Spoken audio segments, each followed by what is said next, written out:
मोक्ष मार्ग प्रकाशक आचार्य कल्प पंडित टोडरमल जी द्वारा रचित मोक्ष का मार्ग प्रकाशन करने वाली यह कृति, मिथ्या भाव का अभाव करने वाली कृति। अनादिकाल से हम विपरीत भाव में है, उल्टे भाव में है, विभावों में है। उन विभावों का नाश करने का अवसर उसी को मिलता है जो जैन धर्म में जन्मता है, जो जिनवानी पढ़ता है, सुनता है, जिनेंद्र भगवान का अनुयायी होता है। यदि जिनवानी पढ़कर भी यदि कोई मिथ्या दृष्टि रह जाए, उसकी चर्चा अपनी चल रही है कि जिनवानी पढ़कर कैसे उल्टे भाव रह गए। उसका वर्णन निश्चय भाषी का प्रकरण में हम कर चुके। थोड़ा सा व्यवहार भाषी का प्रकरण चल रहा है। व्यवहार भाषी जीव वो है जो जिन धर्म के रहस्य को नहीं जानता, निश्चय धर्म को नहीं जानता है ना, और जो साधन होते हैं उसी को धर्म जानता है और साधनों का भी सही प्रयोग करता नहीं, इसीलिए उसको सम्यक भाव की प्राप्ति होती नहीं, मिथ्या भाव में ही रहता है। ठीक है। उस जीव की प्रवृत्ति कैसे होती है तो हमने पढ़ लिया है कि उसकी पूजन में उसे ये पता ही नहीं कि पूजक कौन है, पूज्य कौन है ना, पूजा का अर्थ क्या है ये भी पता नहीं।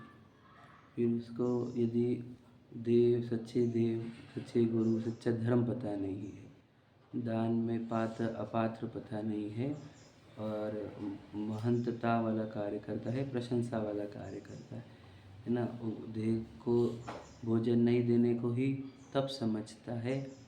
फिर कहा कि वो उसी से ही महंतपना सिद्ध करता है। फिर आगे कहा कि वो व्रत करता है तो कोई क्रिया सही करता है, कोई उल्टी करता है। अंदर जो राग आदि भाव पाए जाते हैं उसी का पोषण करने के लिए बाह्य की क्रिया करता है ना। व्रत में भी विरक्ति नहीं उत्पन्न हुई है, सिर्फ व्रत ही कर रहा है, मतलब क्या, कोई क्रिया विशेष करके ही व्रत समझ रहा है। क्योंकि कल कहा था कि यदि वह जब वो मंदिर में भी आएगा या पूजा प्रभावना के कार्य करेगा तो उसमें भी स्वयं की बढ़ाई हो वो कार्य करता है, उत्कृष्ट भावना अपने अंदर उत्पन्न करता नहीं है ना। मंदिर में आया है तो उसे उसके नफ़ा तोटे का नुकसान नहीं है, पता नहीं है, नफ़ा तोटे का पता नहीं है, क्योंकि उसे अपने परिणामों की पहचान ही नहीं है कि मेरे कौन से परिणाम अच्छे हैं, कौन से परिणाम बुरे हैं, है ना। अपने परिणामों की पहचान नहीं है। और दूसरे कहा कि उसको नफ़ा तोटे का भी ज्ञान नहीं है, कैसे नफ़ा होगा कैसे तोटा होगा, मतलब प्रॉफिट लॉस भी समझ रहा नहीं है ना।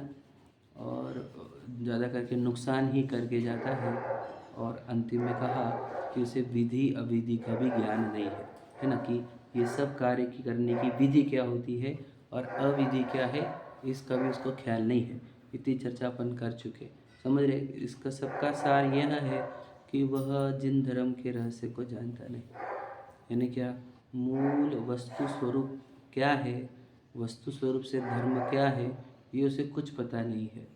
उसने तो ये पूजन जैसे भक्ति से लेकर पूजा प्रभावना आदि यहाँ तक के जितने भी पार्ट हमने गिने उसी को धर्म जानता है, और उसमें भी वह सही तरीके से करता नहीं। क्यों? क्योंकि ये सब क्यों किए जाते हैं यही पता नहीं। सही देखा जाए तो उसने निश्चय धर्म को पढ़ा नहीं, सुना नहीं, निश्चय नहीं की बात सुनी नहीं, है ना।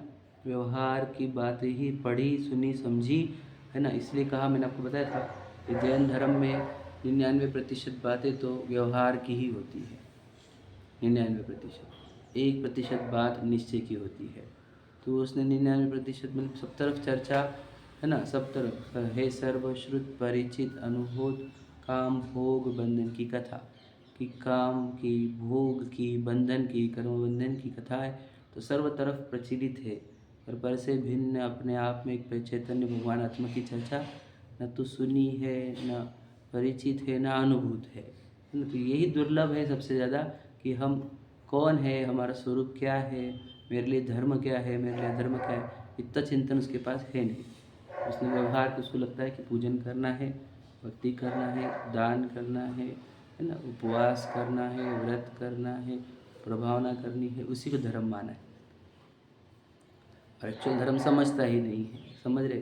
तो ये सब व्यवहाराभासी की परिभाषा में आते हैं और इसमें भी हम कहीं ना कहीं बैठते हैं, है ना। हमारे को अपने आप को देखना होगा, हमारे को हमारे परिणामों की पहचान करनी होगी कि मैं कहाँ बैठता, समझे कि नहीं। अगर हम जहाँ बैठ रहे हैं अपनी गलती सुधार कर हम ऊँचे हो सकते हैं। मतलब क्या, हम अपने दोष निकाल देंगे तो हम सर्वोच्च पद को प्राप्त करेंगे, बराबर है कि नहीं। तो दोष हमारे को पता होने चाहिए। तो सातवां अधिकार हमारे सूक्ष्म दोषों को भी निकाल निकाल के बताएगा कि हम कहाँ अटक गए हैं, है ना। वो पढ़ रहे थे अपन, चलो आ जाइए आगे पढ़ते हैं। ये पढ़ने वाले की गलती है कि कुल अपेक्षा परंपरा से जो चल रहा हो वो अपन कर रहे हो, इसकी गलती है। सभी है उसमें, मतलब उसने भी व्यवहार के वचन पढ़े, समझेगा नहीं। अब जिस समझो वो कि तो खुद पढ़ा होगा महाराज जी या फिर कोई बड़ों से पढ़ा होगा, पूजा किया करो, भक्ति करा करो, स्वाध्याय, तो फिर ये भी तो पढ़ना ही हुआ एक अपेक्षा से। मतलब किसी से सुना ना जिनवानी की बातें। और ये भी ये सही है नहीं कि पूजन करना, दान करना, व्रत करना, तप करना, ये सही है कि नहीं? सही है वचन। किस प्रयोजन से कर? हाँ वो तो पता ही नहीं है ना उसको, इसलिए वही तो कहे फिर ये सब कर जो रहा है इसको इस करने का उद्देश्य पता नहीं है कि क्यों किया जाता है, क्योंकि उसको बुद्धि प्रयोग करने की नहीं है, समझे कि नहीं। बुद्धि प्रयोग करता नहीं है, आज्ञा अनुसारी है, परीक्षा करता नहीं है, ठीक है। यही तो बात कर रहे हैं। उसके आगे भी कुछ लोगों की बात करना है आप लोग को, अगले पेज पर है वो पढ़ेंगे अपन। अंतिम पैराग्राफ पढ़ रहे 220 पर, आप देखो कि तथा शास्त्राभ्यास करता है तो वह पद्धति रूप प्रवर्तता है, ठीक है। मतलब क्या, शास्त्राभ्यास भी करेगा तो पद्धति रूप मतलब क्या कि जैसी प्रोसेस बताई गई है शास्त्राभ्यास की वैसी तो फॉलो कर लेगा वो, ठीक है। पहले मंगलाचरण करना है, फिर ये स्तुति करना है, फिर शास्त्र का मंगलाचरण करना है, फिर शास्त्र की लाइन पढ़ना है, फिर उसका शब्दार्थ बताना है, फिर उसका भावार्थ, मतार्थ, समझ रहे, अन्वयार्थ, ये सब बताना है। तो ये पद्धति जो प्रोसीजर है वो पूरी फॉलो करेगा, ठीक है, जो शास्त्र में बताई है वो वाली, ठीक है। पद्धति रूप मतलब क्या, जैसे चलती आई है परंपरा है वैसे वो चलाएगा, ठीक है। यदि बाजता है तो औरों को सुना देता है, ठीक है। अगर पढ़ रहा है तो सुना देते सबको कि देखो भाई ऐसा ऐसा लिखा हुआ है, ऐसा ऐसा लिखा है। यदि पढ़ता है तो आप पढ़ जाता है, तो फिर अकेला पढ़ता है ना, अपने आप ही पढ़ लेता अपने आप के लिए, है ना। सुनता है तो जो कहते हैं वह सुन लेता है, समझ रहे क्या। अगर सुनने को बैठा है वो शास्त्र को तो जो कह रहे वो सुन लेता है, ठीक है। परंतु जो शास्त्राभ्यास का प्रयोजन है उसे आप अंतरंग में नहीं अवधारण करता, ये बात इम्पोर्टेंट है, समझे कि नहीं। जो शास्त्राभ्यास का प्रयोजन है उसे आप अंतरंग में नहीं अवधारण करता, समझ रहे क्या नहीं, ये इम्पोर्टेंट लाइन, समझे कि नहीं। कि देखो पढ़ रहा है, ठीक है, पद्धति रूप पढ़ रहा है, या सुना रहा है, पढ़ के किसी को सुना भी रहा है, या स्वयं के लिए पढ़ रहा है, या कोई सुना रहा है तो सुन ले रहा है, समझे कि नहीं। ये सब आ गए इसके अंदर, स्वाध्याय वाले भी एंगल आ गए, ठीक है। परंतु शास्त्राभ्यास का प्रयोजन है उसे आप अंतरंग में नहीं अवधारण करता। ये शास्त्राभ्यास का प्रयोजन क्या है बताओ। ये जो बोल रहे हैं ना, शास्त्राभ्यास का जो प्रयोजन है उसे उसे आप अंतरंग में नहीं अवधारण करता, मतलब क्या। हाँ, मतलब क्या समझाना है हमारे को कि क्या ये शास्त्राभ्यास का प्रयोजन क्या था। मैं कौन है ये समझने का था। हाँ, मैं कौन हूँ ये समझने का। फिर हाँ, व्यवहार में मोक्ष मार्ग नहीं, ये समझ में आता था। हाँ, पर नहीं, शास्त्राभ्यास क्यों किया जाता है। शास्त्राभ्यास किया निर्णय करके तो शास्त्राभ्यास करते हैं कि कौन से शास्त्राभ्यास करना है। शास्त्राभ्यास किया क्यों जाता है, खुद को जानने के लिए, है ना। बार उत्तर तो सही है एकदम। तो परीक्षा हुई, परीक्षा करने के लिए शास्त्राभ्यास नहीं किया जाता है।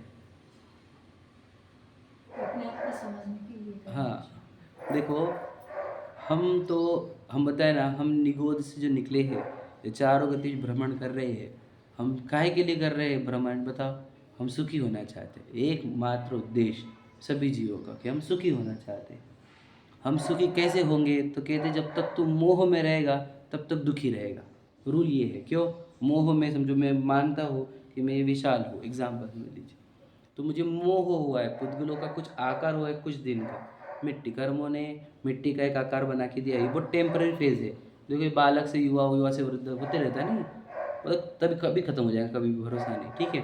तो ये टेम्पररी फेज में मैं मोहित हुआ हूँ। अब जब मैं मान के चलता हूँ, मैं चलो तो प्रॉफिट लॉस, परिवार, बच्चे, सक्सेस, फेलियर, प्रशंसा, है ना, प्रसिद्धि, ख्याति, ये सब क्या हो जाएंगे, इन सब के कारण मैं दुखी होऊंगा, क्योंकि इन सब में तो कोई सुखी होता ही नहीं। इच्छाएं जनरेट होती है, अनंत इच्छाएं, और फिर वो दुखी होता है। तो कह रहे जब तक तू मोह में रहेगा तब तक दुखी रहेगा। मोह मतलब क्या, कि मैं जो हूँ नहीं, जो मेरे है नहीं, उनको मैं मानूंगा, मेरा मानूंगा, ये मोह है। समझे क्या नहीं? तो मोह का निवारण करने के लिए क्या करना होगा, सत्य की जानकारी होनी चाहिए। समझे क्या नहीं? मोह मतलब क्या, भ्रम, इल्यूजन, समझ रहे, भ्रमणा, है ना। तो भ्रम का निवारण होता है सत्य से, तत्व से। समझे क्या नहीं? सत्य का अगर ग्रहण होगा तो मोह का निवारण होगा। सत्य का ग्रहण कहाँ होता है, तो दिव्य ध्वनि में होता है। इस दुनिया में, पूरे विश्व में सबसे सच्चा, सबसे अच्छा तत्व कहाँ मिलता है, दिव्य ध्वनि में मिलता है। जिनेंद्र भगवान उस सत्य का प्रकटन करते हैं, क्यों? क्योंकि वे वीतरागी भी है और सर्वज्ञ भी है, बराबर है। वीतरागी और सर्वज्ञ जीव ही सत्य का प्रकाशन कर सकता है। कोई जो रागी द्वेषी है और जो अल्पज्ञ है ना, वे तो कभी सत्य का प्रकाशन कर नहीं सकते। तो दिव्य ध्वनि से आपको सत्य मिलेगा, वो सत्य से मोह का अभाव होगा। समझे क्या नहीं? समझ, लॉजिक समझना आप। तो सभी तो दिव्य ध्वनि है नहीं, तो दिव्य ध्वनि तो है नहीं, तो जिनवाणी है। समझे क्या नहीं? तो दिव्य ध्वनि का ही रूप है ना ये, और क्या है बताओ? जिनेंद्र भगवान की वाणी को ही तो जिनवाणी कहते हैं, तो ये दिव्य ध्वनि वाली वाणी ही है। समझे क्या नहीं? तो ये हो गई कौन सी, दिव्य ध्वनि की वाणी। तो दिव्य ध्वनि की वाणी, जिनवाणी, समझ रहे, इसका जो अभ्यास करेगा उसका भी मोह का नाश होगा। ये काहे के लिए पढ़ना है बताओ? मोह के नाश के लिए। ध्यान समझना बात को। इसे पढ़कर पढ़ाने के लिए नहीं है कि मैं आप पढ़ूंगा और आपको पढ़ाऊंगा, फिर मेरा नाम होगा, मेरी प्रसिद्धि होगी, प्रशंसा होगी, उसके लिए नहीं है ये। समझ लीजिए, ये काहे के लिए है कि मैं अच्छे से पढ़ाऊंगा तो बहुत सक्सेस होगा, पुण्य बहुत बंधेगा, है ना, ज्ञान और कम होगा, ये भी उद्देश्य नहीं इसका। समझे क्या नहीं? उद्देश्य इसका ये है कि इससे मेरे मोह का नाश होगा, मतलब पढ़ते हुए मोह के नाश के लिए। अब इतने साल पढ़कर मोह का नाश नहीं हुआ, इसका अर्थ क्या, हम मोह के नाश के लिए पढ़ नहीं रहे। बात समझे कि नहीं? जो लिखा है क्या, कि शास्त्र अभ्यास का प्रयोजन है, उसे अपने अंतरंग में नहीं अवधारण करता। मतलब क्या, हम सत्य, देखो ये जो शास्त्र होते हैं वो क्या होता है, सत्य होता है, सच्चाई होती है, पूरे विश्व की सच्चाई, सुझे लोकालोक। समझे कि नहीं? पूरे विश्व की सच्चाई इसके अंदर है। वो सच्चाई पढ़ के क्या होना चाहिए था, बोलो? मोह का नाश होना चाहिए था, भ्रम का नाश होना चाहिए था। जिनमानी पढ़ पढ़ करके भी यदि मोह का नाश नहीं हो रहा, भ्रम का नाश नहीं हो रहा, तो पढ़ क्यों रहे? यही तो प्रश्न है। समझे कि नहीं? तो यही तो प्रश्न उठाया यहाँ पर, क्या कि प्रयोजन नहीं जानता। अब कोई 20 साल से पढ़ रहा, कोई 50 साल से पढ़ रहा, और मोह से बाहर नहीं आ रहा, इसका अर्थ क्या, तू शास्त्र अभ्यास के प्रयोजन नहीं समझता। ये काहे के लिए था? ये पंडिताई बताने के लिए, अपनी मास्टरी बताने के लिए थोड़ी है। ये तो इससे मेरा अगर मोह नाश होगा तो मेरे अंदर बहुत आकुलताएं जो उत्पन्न होती है, जो इच्छाएं उत्पन्न होती है, जिससे मैं तड़पता हूँ हर समय, है ना, वो नाश करने के लिए पढ़ना था। मेरे अंदर तड़पन है, मेरे अंदर तकलीफ है, पीड़ा है ना, मेरे अंदर इच्छा उत्पन्न होती है, राग द्वेष उत्पन्न होते हैं, जिससे मैं दुखी होता हूँ ना। तो ये दुखी होने का कारण क्या है? मोह। मैं भ्रमित हूँ, समझ रहे कि नहीं? मैं अज्ञानी हूँ, इसलिए मेरे अंदर ये इच्छाएं, राग द्वेष उत्पन्न होते हैं, और उससे मैं तड़पता हूँ। तो मैं इस तड़पन को दूर करना चाहता हूँ, मेरी इच्छाओं को दूर करना चाहता हूँ, मैं सुख और शांति को प्राप्त करना चाहता हूँ। ये सुख शांति तब प्राप्त होगी जब मोह का निवारण होगा। मोह के निवारण करना के लिए क्या करना पड़ेगा? सत्य का ग्रहण करना होगा। सत्य का ग्रहण कहाँ होगा? वो शास्त्रों से होगा। तो शास्त्र अभ्यास का उद्देश्य क्या है? सत्य का ग्रहण। सत्य का ग्रहण क्यों चाहिए? मोह के नाश के लिए। मोह का नाश क्यों करना है? दुख के नाश के लिए। समझ रहे क्या नहीं? अब जब दुख का नाश होगा, मोह का नाश होगा, सत्य का ग्रहण होगा, तो वो ही तो मैं चाह रहा था अनंत काल से, सुख की प्राप्ति, शांति की प्राप्ति। समझे क्या नहीं? तो मोह के नाश से होगा। मोह के नाश कब होगा? सत्य के ग्रहण से। सत्य का ग्रहण कैसे होगा? शास्त्र अभ्यास से। तो शास्त्र अभ्यास काहे के लिए? ये इसलिए नहीं पढ़ाया जाता है कि रोज सुबह 1 घंटा स्वाध्याय करना है, इसके लिए पढ़ना है। समझे क्या नहीं? मुझे आज सिखाना है, इसलिए मुझे पढ़ना है, इसके लिए नहीं है। ये सत्य को ग्रहण करने के लिए है। याद रखना। फिर कितना ग्रहण करना होगा? याद रखना, अगर आपका मोह बहुत भारी है तो आपको बहुत ग्रहण करना होगा। अगर आप दिन भर मोह से पीड़ित है तो आपको दिन भर पढ़ना होगा, ये सुनना होगा, चिंतन करना होगा। आपका मोह मंद हुआ तब भी आपको पढ़ना तो पड़ेगा ही इसको, समझे कि नहीं। दवाई याद रखना, आपका अगर जहर उतर गया आपके पूरी बॉडी में, सांप का जहर, तो आपको कौन से इंजेक्शन देते जरा पूछना फार्मा, तो डेंजर इंजेक्शन देते कि वो जहर निकल जाए बाहर, समझे कि नहीं। अभी हमारे को मोह का जहर उतरा है पूरे आत्मा में हमारे, तो उसका इलाज क्या है, शास्त्रों से है, समझे कि नहीं। शास्त्र पढ़कर अगर वो जहर खत्म नहीं हो रहा तो शास्त्र पढ़ नहीं रहा बराबर। मोह का जहर उतरना चाहिए, याद रखना, मतलब क्लियर दिखना चाहिए कि मैं तो शरीर हुई नहीं, समझे कि नहीं। संयोग मेरे नहीं, यहाँ पे दुनिया में मेरी एक भी वस्तु नहीं है, समझे कि नहीं। और मैं तो परिपूर्ण भगवान हूँ, मैं तो अंदर कुछ कमी नहीं मेरे अंदर। ये हो जाना, ये शास्त्र अभ्यास का प्रयोजन है।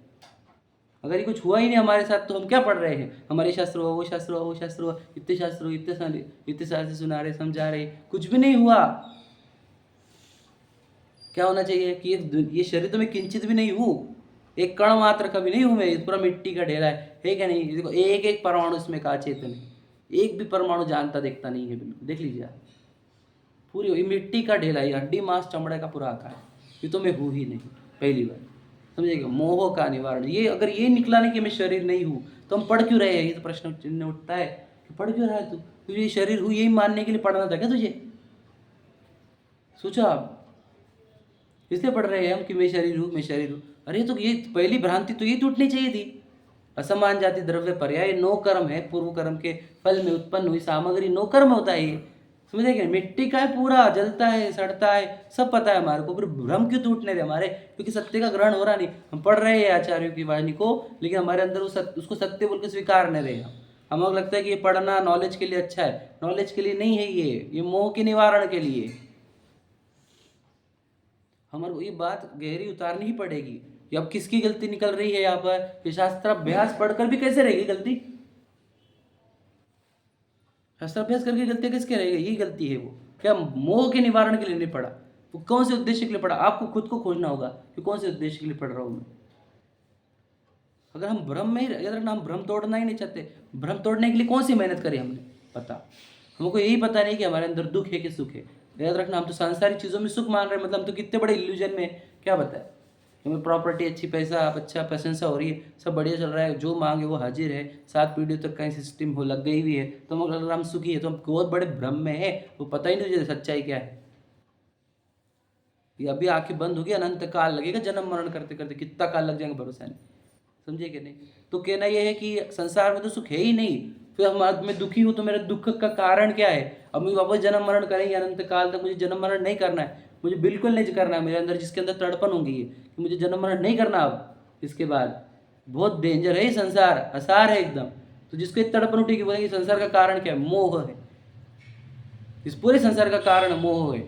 मोह का निवारण कैसे कर सकता हूँ मैं, कैसे इस इल्यूजन से, इस भ्रम से बाहर कैसे आऊँगा, कैसे होगा बताओ, सत्य की ग्रहण से, सत्य की जानकारी से।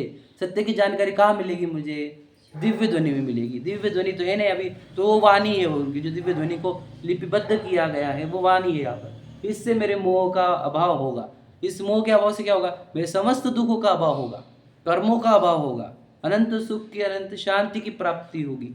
तो जो इस उद्देश्य से इसको पढ़ेगा उसको शास्त्र अभ्यास का प्रयोजन समझ में आएगा। कोई इसके लिए पढ़ रहा है क्या, से पढ़ता अपने आप को ही पूछ, क्या मैं इसके लिए पढ़ रहा हूँ। तो मैंने मोह के नाश के लिए कितना प्रयत्न किया, मैंने कभी देह को भिन्न जानने की कोशिश करी, परिवार का, प्रत्येक व्यक्ति, परिवार, घर, प्रॉपर्टी, ये आवाज़, ये नाम, ये भिन्न दिखता है क्या मुझे, यदि मुझे भिन्न नहीं दिखता तो समझ तो बोल जाओ कि अंदर आ गया, हट हट हट, आ गया। यदि मुझे ये भिन्न दिख नहीं रहा, देह, वाणी, नाम, प्रसिद्धि, ख्याति, है ना, ये अगर मुझे भिन्न नहीं दिख रहा तो हम बोलते हैं कि हमने शास्त्र अभ्यास किया है नहीं। सच्चाई समझ लीजिए आप, क्योंकि तो पढ़ना इसीलिए था, बस इसी के लिए पढ़ना था। क्या, ये भिन्न दिखे, मोह का नाश हो, अशांति का, दुख का नाश हो, तो जो प्राप्ति होगी सुख शांति की, उसके लिए पढ़ा जाता है। अगर पढ़कर भी हमारे जीवन में सुख शांति नहीं है तो हमने पढ़ा नहीं है। यार हमारे अंदर अभी भी लोड चल रहे हैं, बर्डन चल रहे हैं, समझे कि नहीं, टेंशन चल रहे हैं, चिंताएं चल रही है, आकुलताएं चल रही है, तो भैया आप अभी भी मोह में हो। तो मोह में हो इसका अर्थ क्या, कि शास्त्र सत्य का ग्रहण किया नहीं है। सत्य का ग्रहण करते तो मोह का नाश होता, तो चिंताएं, आकुलताएं, टेंशन, डिप्रेशन सब खत्म होने चाहिए थी, ठीक है नहीं। इच्छाएं भी खत्म होनी चाहिए थी, लोभ खत्म होना चाहिए था, क्रोध खत्म होना चाहिए था, काम वासनाएं खत्म होनी चाहिए थी, ये सब खत्म होने चाहिए थे ना। ये तो कम कम होते हुए दिखने चाहिए थे, एकदम कम कम कम कम होते जा रहे हैं हमारे। फिर कब होगा? मोह के नाश से कम होगा वो। मोह यदि विद्यमान है, यदि मैं ये मानता हूँ कि मैं हूँ, तो फिर तो ये कब खत्म होने के नहीं, फिर ये तो बढ़ते बढ़ते जाएंगे डे बाय डे। हमारी इच्छाएं कम होती जा रही दिख रही है हमारे को, तो बिल्कुल इच्छा ही नहीं रहे हमारे को। इतने लाइट लाइट वेट फील कर रहे हैं कि हम कि जीरो इच्छा में मैं जी रहा हूँ। यदि हम जीरो इच्छा में जी रहे हैं तो हमने जिन वाणी को ग्रहण किया है, नहीं तुमने बस पढ़ लिया है। समझे कि नहीं? तो जीरो वेट में चलना चाहिए हमें, एकदम ऐसा कि जैसे वो ग्रेविटी नहीं रहने पर वो कैसे उड़ता है व्यक्ति, वैसे उड़ना चाहिए। उसमें बोला है कि ज्ञान विश्व के ऊपर तरंगता है। समय सार जी की लाइन है, आत्मा ज्ञान अपना विश्व के ऊपर तैरता है। समझ रहे हैं? क्यों? उसको पूरा वर्ल्ड ऐसा भिन्न दिखता है अपने से, कहीं भी कुछ भी नहीं दिखता अपना, सब कुछ सहज एकदम पिक्चर के फॉर्म में दिखता है उसको। तो ये किससे होता है? ये सिद्धि मिलती है शास्त्राभ्यास से। उसको पूरी दुनिया को प्रलय दिखते रहेंगे सामने, और उसके अंदर एक कण की आकुलता नहीं आएगी। शरीर की छिन्न भिन्नता होती रहेगी और उसको आकुलता किंचित होगी नहीं। समझ रहे क्या? नहीं, ये जिसके अंदर अच्छी होगा उसने शास्त्राभ्यास किया है। समझे कि नहीं? ये प्रयोजन था शास्त्राभ्यास का। मैं ये सार बताना चाहता था आपको। क्या? कि शास्त्राभ्यास का प्रयोजन जानता नहीं। समझिए मैं प्रयोजन क्या है। तो मोह का अगर निवारण हो नहीं रहा, मैं अगर यही मानते बैठता हूँ कि मैं ये हूँ, मैं हूँ, तो मेरे नाम तो हमने शास्त्राभ्यास किया ही नहीं, कुछ भी नहीं किया। क्यों कर रहे हैं? अगर यही मानना था तो फिर इसकी आवश्यकता क्या थी? बता। ये तो बिना ये पढ़े भी यही मान रहे थे हम, और पढ़ने के बाद भी यही मान रहे हैं, तो क्यों पढ़ रहे हैं फिर?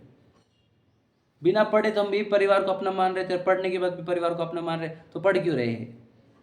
बिना पढ़े संसार में सुख मान रहे थे, अभी पढ़ के भी सुख मान रहे, तो पढ़ क्यों रहे? यही तो प्रश्न है। बिना पढ़े भी हमारे को मोक्ष नहीं जाना था, और पढ़कर भी मोक्ष नहीं जाना है, तो हम पढ़ क्यों रहे? समझे कि नहीं? ये सार समझना होगा कि पढ़कर हमारे अंदर मोह नाश हो, दुनिया की एक वस्तु की भी डिमांड ना उत्पन्न हो, एकदम लाइट वेट हम ऐसे फील करें बिना इच्छाओं का। पूरा विश्व हमारे आंखों के सामने, मतलब ज्ञान के सामने दौड़ता हुआ दिखे, और हमारे को बिल्कुल भी आकुलता ना हो, प्रलय काल में भी आकुलता ना हो। समझे कि नहीं? तो समझना हमने हमारे ज्ञान को बताओ मोह से मुक्त किया है, और मोह के क्षय को ही मोक्ष कहते हैं। बताया था ना आपने, बताया था ना, मोह का क्षय मोक्ष। समझे कि नहीं? मोह का क्षय होना ही मोक्ष है, कोई और जगह का नाम नहीं है। मैं मोह से मुक्त हो गया तो क्या? मैं अनंत दुखों से मुक्त हो गया। समझे क्या? नहीं, अनंत दुखों से मुक्त हो गया मतलब क्या? वही तो मोक्ष है। फिर दुखों से मुक्ति के नाम ही तो मोक्ष होता है। सुख कोई जगह का नाम तो है नहीं वो मोक्ष। दुखों से मुक्ति, कर्मों से मुक्ति का नाम तो मोक्ष है। तो जब मैं मोह से रहित होता हूँ तो भी तो आठों कर्मों से मुक्त होता हूँ, तो वही तो मोक्ष है। और क्या मोक्ष है? समझे नहीं? तो शास्त्र अभ्यास का प्रयोजन क्या है? बोलो। इसलिए इतना लिखा एंड में लाइन के लिए इत्यादि धर्म कार्यों के मर्म को नहीं पहचानता, मतलब क्या? धर्म के मर्म को नहीं जानता। समझ में आया? धर्म का मर्म मतलब क्या है? क्यों धर्म क्यों चाहिए? बताओ, क्यों चाहिए इस व्यक्ति को धर्म? क्यों चाहिए? कोई नॉर्मल व्यक्ति है कि धर्म की आवश्यकता क्यों है हमारे जीवन? मतलब क्यों जान? अरे सच्चाई के लिए। जो धर्म से दूर होते हैं वो सच्चाई से दूर होते हैं, कोसों दूर। याद रखना, धर्म में आने पर भी बहुत जीव धर्म सच्चाई से दूर रह जाते हैं। तो धर्म की आवश्यकता क्यों है? बताओ। सत्य के ग्रहण के लिए। धर्म का है प्रसिद्धि का माध्यम नहीं है, धन पुण्य कमाने का माध्यम नहीं है। ध्यान से सुन लेना मेरी बात। न प्रसिद्धि का माध्यम है, न पुण्य कमाने का माध्यम है, न बताओ न पहचान का माध्यम है, न लौकिक बढ़ाई का माध्यम है। समझ रहे? न ख्याति, न पूजा का कहीं माध्यम नहीं है जैन धर्म या कोई भी धर्म। धर्म तो सत्य का मार्ग की प्राप्ति होना ही उस धर्म का सार है। सत्य धर्म प्रकट नहीं हो रहा हमारे को, समझ लीजिए। सत्यता प्रकट नहीं हो रही तो धर्म क्यों चाहिए? सत्य के ग्रहण के लिए। सत्य ग्रहण नहीं तो बताओ, फिर हम स्वाध्याय नहीं करेंगे हम, सत्य ग्रहण होगा क्या हमारे को? कहाँ से ग्रहण होगा बताओ? यदि कोई स्वाध्याय नहीं करता तो उसको सत्य ग्रहण होगा क्या? वो जीव के जीवन में कभी सत्य की बात आएगी ही नहीं अगर स्वाध्याय नहीं करेगा। क्योंकि ये वो वाणी है जो समोशरण में कही गई थी। इसमें दुनिया के सभी सत्य का प्रकटन है यहाँ पर। समझे कि नहीं? तो वो कौन है दुनिया में जो बोलेगा कि शरीर भी मेरा नहीं है? बताओ, कौन बोलेगा ऐसा? और पुण्य में भी धर्म नहीं है, ये कौन कहेगा? कौन कहेगा? इसलिए स्वाध्याय की आवश्यकता कितनी है ये समझो। और स्वाध्याय पढ़कर भी अगर मोह का नाश नहीं करेंगे तो भी रह जाएंगे हम, ये भी समझो। यानी मैंने पढ़कर क्या करना था मेरे को, मोह का नाश। मतलब क्या मोह का नाश, दिन भर देखो कि मैं बोल रहा हूँ कि मैं जान रहा हूँ, मैं खा रहा हूँ कि मैं जान रहा हूँ, मैं चल रहा हूँ कि मैं जान रहा हूँ। ये अंदर की जो मेहनत है इसी का नाम धर्म है, समझे कि नहीं। मैंने चलता ना, मैं बोलता ना, मैं गोरा ना, मैं काला ना, मोटा ना पतला, समझे कि नहीं। समझे, मैं सिर्फ ज्ञान का गे, मतलब मेरे सब ज्ञान का गे है। मेरे को लाल कलर दिखने पर मैं लाल नहीं होता, काला कलर दिखने पर मैं काला नहीं होता, मीठा खाने पर मेरा ज्ञान मीठा नहीं होता, समझे क्या नहीं। गोल चीज़ देखने पर मेरा ज्ञान गोल नहीं होता। मतलब क्या, मेरा ज्ञान इन सब का आकार बना रहा है उस रूप ना होते हुए। मतलब क्या, देखो जैसे हमने कहा कि हमने मीठा आम खाया तो ज्ञान मीठा हो जाता है क्या? ज्ञान तो मीठा नहीं होता, आप समझे क्या नहीं। तो उसमें काला कलर देखा तो ज्ञान काला हो जाता है क्या?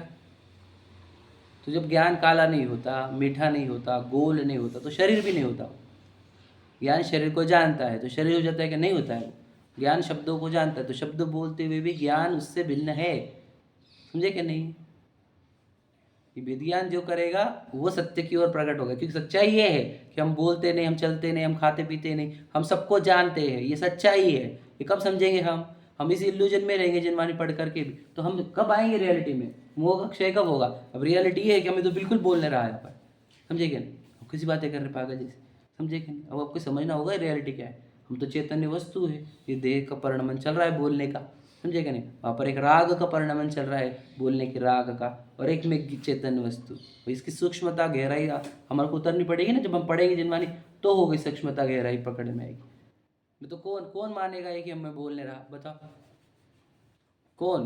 अभी मोह में रहूंगा तो ये मानूंगा कि मैं बोल रहा हूँ, मैंने बहुत अच्छा बोला, मैंने बहुत बढ़िया बोला, बस फिर मान कैसे चढ़ेगी, खत्म हो जाएगा, समझ रहे कि नहीं।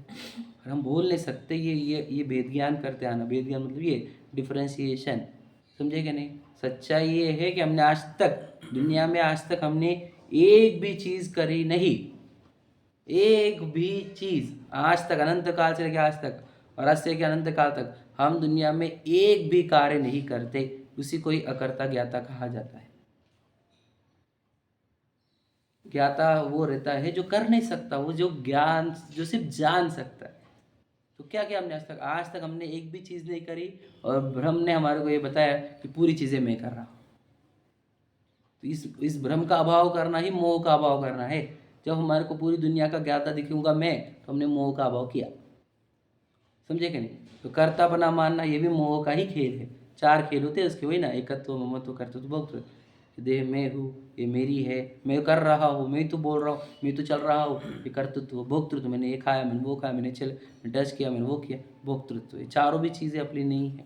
न देह मेरी है, न मैं हूँ, न मैं इसका करता हूँ, न मैं इसका भोगता हूँ। जिस दिन ये सिद्ध होगा तब मोह का क्षय होगा, समझे कि नहीं। इसके ये चारों बुद्धियाँ, मिथ्यात्व की बुद्धियाँ नष्ट करने के लिए शास्त्राभ्यास है। यदि शास्त्राभ्यास करके भी ये 4 बुद्धियाँ हमारे अंदर है तो अब समझना हम शास्त्राभ्यास कर नहीं रहे, हम सिर्फ पढ़ रहे हैं जो यहाँ पर लिखा हुआ है। क्या लिखता है, सुन लेता है, परंतु जो शास्त्राभ्यास का प्रयोजन है उसे आप अंतरंग में नहीं अवधारण करता, समझे कि नहीं। जो प्रयोजन था उसका अवधारण करना मतलब क्या, बताओ। एकत्व, ममत्व, कर्तृत्व, भोक्तृत्व छूट जाना, ये मिथ्यात्व के 4 प्रकार है। बोलो, ज्ञान की अज्ञान के 4 प्रकार, 3 प्रकार, संशय, विपर्य, अनद्वेषा, ये भी छूट जाना, समझ रहे। और कषाय यानी राग द्वेष, कषाय, इष्ट कल्पना, ये छूट जाना। ये सब शास्त्र अभ्यास का प्रयोजन है, बताओ, समझे। मिथ्या तो छूटना मतलब एकत्व, ममत्व, कर्तृत्व, भोक्तृत्व छूटना। मिथ्या ज्ञान का छूटना मतलब क्या, संशय, विपर्य, अनद्वेषा का छूटना। संशय ये नहीं होना चाहिए कि मैं शरीर के, मैं आत्मा हूँ, संशय छूट जाना चाहिए। विपर्य मतलब मैं शरीर ही हूँ, ये विपर्य छूटना चाहिए। कुछ तो भी है, अनद्वेषा भी छूट जाना चाहिए, तब ज्ञान होगा, सम्यक ज्ञान। और एकत्व, ममत्व, कर्तृत्व, भोक्तृत्व छूटेगा तो सम्यक दर्शन होगा, समझेगा नहीं। मिथ्या तो छूटेगा, सम्यक तो होगा, ये 3 सम्यक ज्ञान होगा। और राग द्वेष कम होते जाएंगे हमारे, है ना, बिल्कुल इच्छाएं कम होती जाएंगी, वो सम्यक चारित्र होगा हमारा, समझे कि नहीं समझे। तो ये फल चाहते थे हम ये सब पढ़ करके। अब ये पढ़कर भी हमारे एकत्व, ममत्व, कर्तृत्व, भोक्तृत्व वैसे के वैसे है। यदि फिर ना ये संशय, विपर्य, अनद्वेषा वैसा के वैसा है, और कषाय हमारी वो की वही है, हम पढ़ क्यों रहे हैं, प्रश्न यही प्रश्न, समझेगा नहीं। पढ़ भी रहे, पढ़ा भी रहा है इतने जनों को, फायदा क्या हो रहा है। एकत्व, ममत्व, कर्तृत्व, भोक्तृत्व है तो, है कि नहीं। ये छूट जाना, इससे मुक्त होना, यही धर्म है। क्योंकि ये भ्रम है। समझ रखना, याद रखना, जब तक हमारे को भ्रम की एलर्जी नहीं होगी तब तक जिनवानी का उपयोग किस लिए किया जाता है ये पता ही नहीं चलेगा। समझे कि नहीं। हम आपको बचपन से एक दवाई दे रहे, अब आप दवाई खा रहे हो, अब आपको पता ही नहीं दवाई क्यों दी गई थी। समझे कि नहीं। हमने बोला एक काम कर, 2-4 दिन दवाई मत ले। अब 2-4 दिन दवाई ली नहीं, उसके पूरे बॉडी में खुजली मच गई, समझ लीजिए, और उसको पूरा खुजा खुजा के जख्में कर दी इसने। तो हम बोले कि देख इसलिए दवाई थी कि तुझे खुजली ना आ जाए, इन्फेक्शन ना हो जाए। समझे कि नहीं। तो यही बोल रहे हैं, ये दवाई है। अब दवाई किसके लिए है, जिसको मोह नाम की बीमारी समझ में आई है कि मुझे मोह नाम की बीमारी हुई है और इसका इलाज इसमें है, सत्य। अब लोगों को मोह की बीमारी पता नहीं है, समझे कि नहीं, और हम दवाई देते जा रहे, वो दवाई लेते जा रहे, लेकिन असर कुछ हो नहीं रहा। क्यों? क्योंकि ना उनको पता है मोह की बीमारी दूर करने की, ना हम बता रहे। ऐसा हो जाएगा फिर।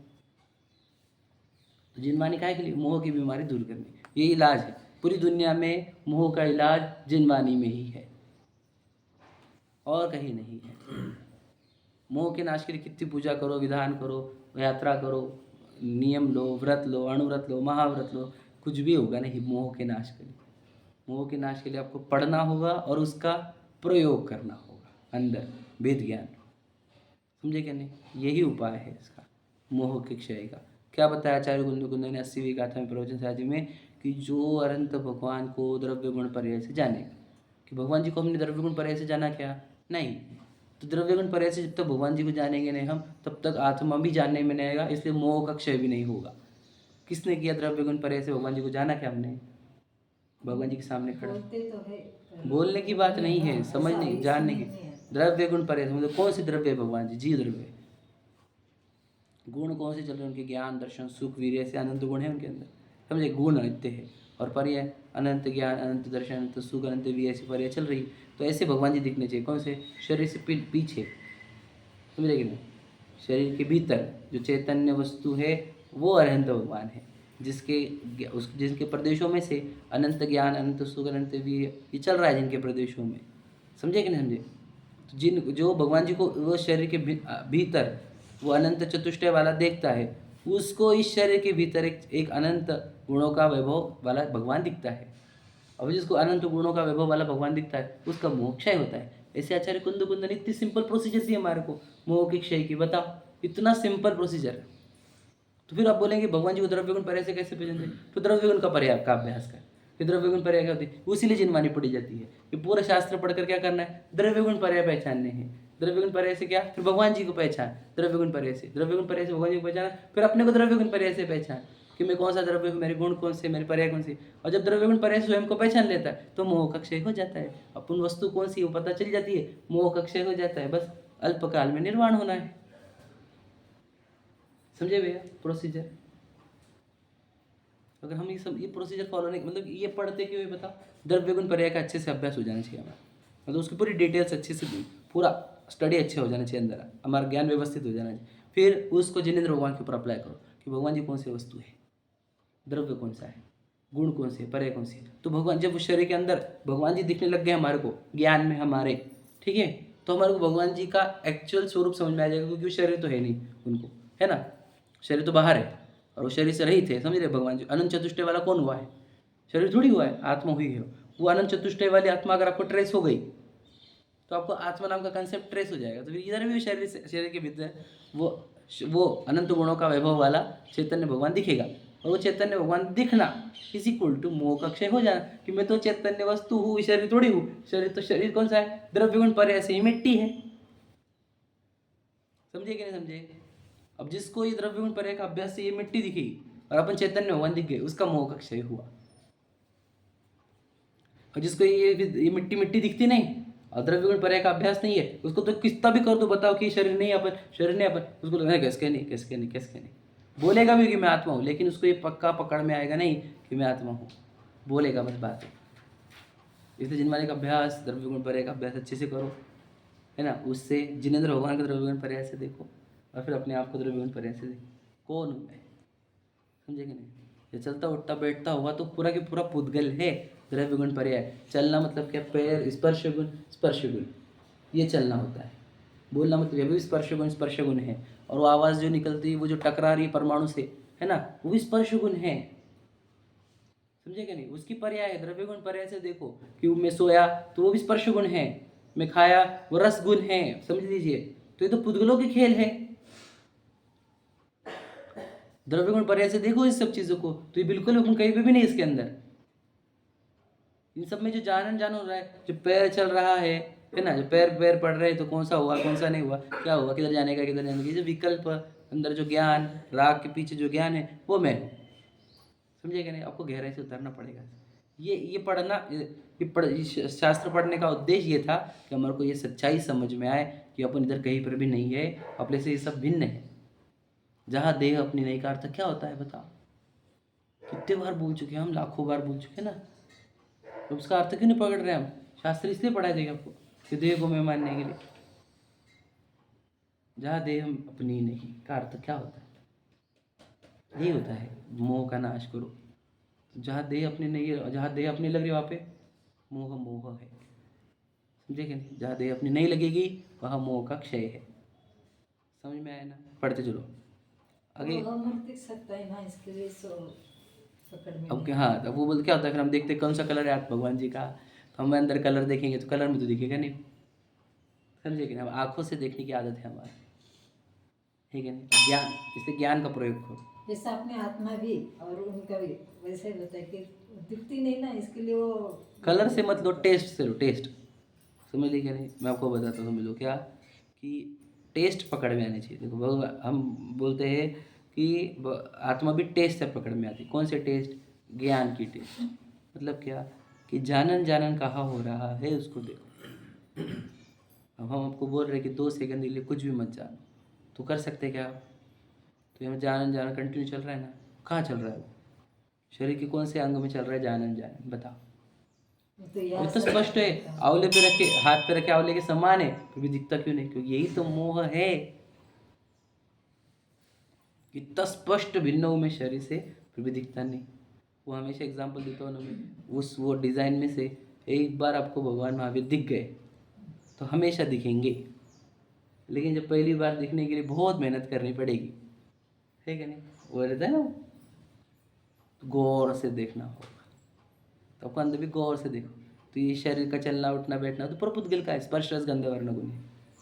और अंदर ये करूँगा वो करूँगा, इधर जाना है उधर जाना है, ये खाना है वो पीना है, वो दे करना है वो करना है, ये राग है। ये भी पुद्गल कहे जाते हैं समय सार जी के अपेक्षा।